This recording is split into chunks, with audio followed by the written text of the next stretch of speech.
माझी एक मैत्रीण आहे, तिला ज्यावेळेस मी सांगितलं की मी असं असं सुबोध सरांसोबत काम करते आणि तेव्हा मी हे नव्हतं सांगितलं की AI वगैरे असणार आहे, पण मी तिला सांगितलं होतं की कदाचित अशी अशी स्टोरी असू शकते कदाचित. आणि शी वॉज व्हेरी मच एक्सायटेड. म्हणजे आय स्टील रिमेंबर तिचा आवाज माझ्या कानात ती एवढी खुश झाली, म्हणजे परत सुबोध भावेला यंग असताना बघायला मिळणार वगैरे. ही तिची आई शपथीची ही रिॲक्शन होती. आणि मला दिलं हो हो मी पण असणार आहे, मला पण बघशील ना वगैरे. असं एक माझं झालं होतं. हीच होती की ज्या क्षेत्रात करिअर करायचं की नाही माहिती नाही त्या काळातले फोटो आहेत ते. रोज नव्याने स्वतःचं आयुष्य शोधणाऱ्याच्या काळातले फोटो आहेत ते. आपल्याला नेमकं काय करायचं ज्याला माहिती नव्हतं त्या काळातले फोटो आहेत ते. तर तीच त्या काळाची गंमत आहे, तीच त्या फोटोमधली गंमत आहे की ज्याला काहीही माहिती नव्हतं की काय पुढे आपण जाऊन करणार आहोत, आपल्याला काय करायचं आहे, कशात इंटरेस्ट आहे, कशात रस आहे, काहीही माहिती नसलेला काळ होता तो. आणि त्या काळातले फोटो आहेत ते सगळे. भीती असायलाच हवी, पण ती रिस्पेक्टफुली असायला हवी असं मला वाटतं. सो ती तशी आहे.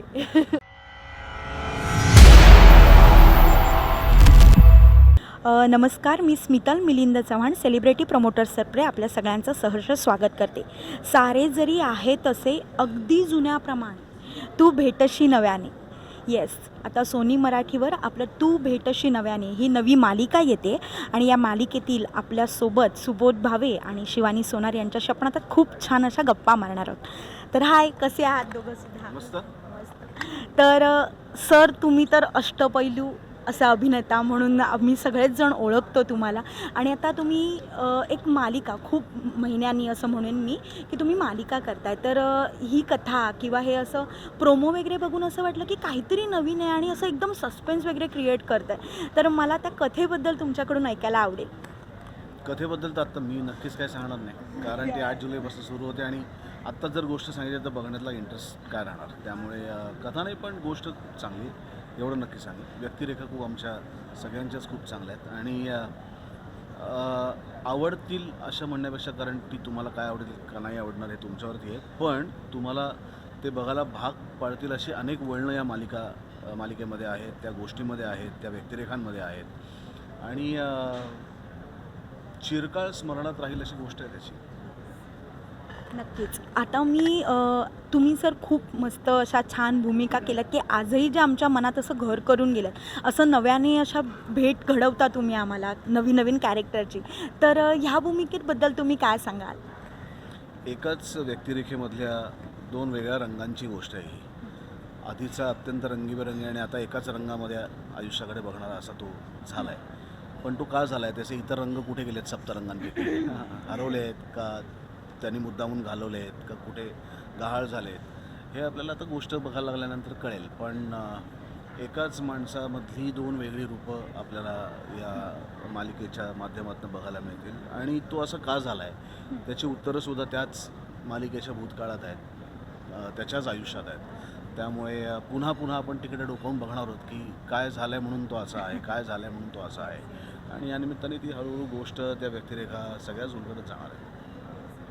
तुझ्याकडून पण ऐकायला आवडेल. गौरी हे कॅरेक्टर खूपच जास्त इंटरेस्टिंग आहे. मला असं वाटतं की ती मुलगी खूप आत्ताची आहे आणि मालिका विश्वात असं कॅरेक्टर करायला फार कमी वेळेला मिळतं आणि त्याच्यामुळे ही संधी मला सोडायची नव्हती. एक गौरी आणि शिवानीमध्ये बऱ्यापैकी सिमिलॅरिटीज आहेत, कारण गौरी पण खूप जास्त स्वप्नाळू आहे. गौरीला तिची स्वप्न पूर्ण करण्यासाठी ती खूप कष्ट करते आणि त्यात तिला तिथे अभिमन्यू सर भेटतात आणि मग नंतर हळूहळू अभिमन्यू सर खरंच असे का झालेत, ते असे का आहेत, हे जसे प्रश्न बाकीच्यांना आहेत तसे तिलाही आहेत आणि ती सगळं शोधण्याचा प्रयत्न करते. सो ती प्रचंड क्युरियस आहे या सगळ्यासाठी की नक्की काय घडलंय बाबा, का हा माणूस असा वागतोय. आणि हे सगळं आपल्याला पुढे मालिकेत बघायला मिळणारच आहे. येस नक्कीच.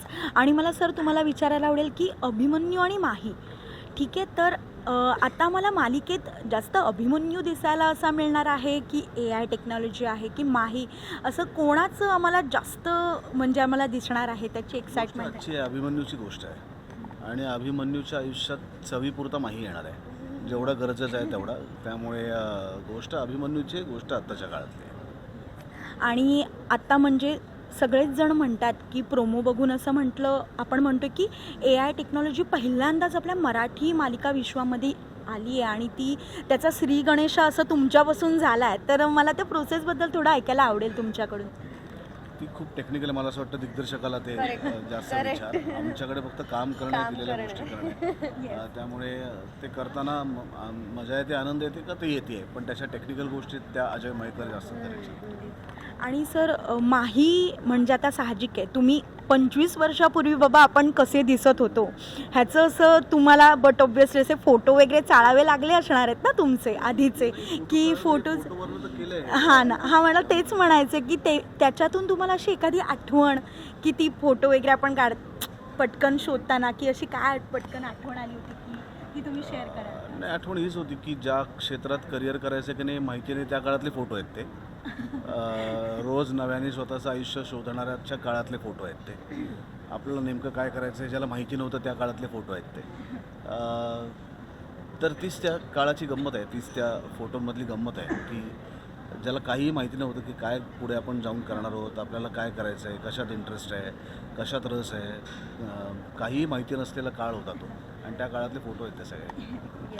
आणि ताई मला तुला विचारायला आवडेल की साहजिकच आहे, आपली एकदम अशी सुरुवात असते, आपण एका स्टेप बाय स्टेप असतो आणि त्यात अचानक असं छान आपल्यासोबत असे सुबोध भावे सर असणार आहेत, असं वगैरे धगधग धगधग असं काही होतं.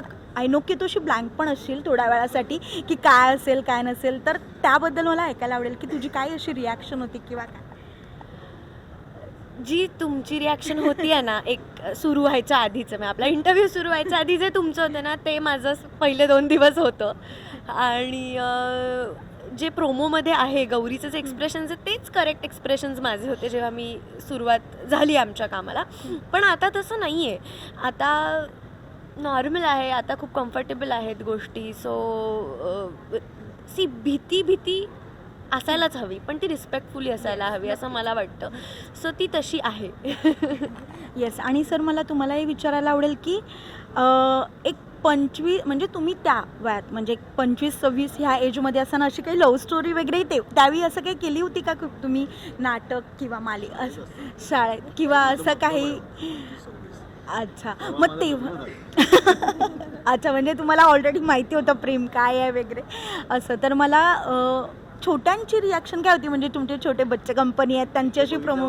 हां, ऑफकोर्स ना, एकदम आश्चर्यचकित झाले की बाबा कदाचित आपला कॉलेजमध्ये असा दिसत असावा किंवा अशा प्रकारचं त्याचं वागणं, बोलणं, पेहराव करणं वगैरे असं त्यांना एक भास झाला, त्यामुळे त्यांना आनंद झाला त्याचा. आणि मला ताई तुझ्याकडून ऐकायला आवडेल की तुझी अशी एखादी मैत्रीण जिची अशी अतरंगी कॉम्प्लिमेंट पटकन येऊन गेली, म्हणजे तू असं तिला फोनवर सांगितलंस की अगं असं असं आहे, आपल्या एक जवळच्या माणसांना पण असं पटकन सांगतो, तर असं पटकन रिॲक्शन अशी कोणती आली होती तुझी फ्रेंडकडून, ती ऐकायला आवडेल.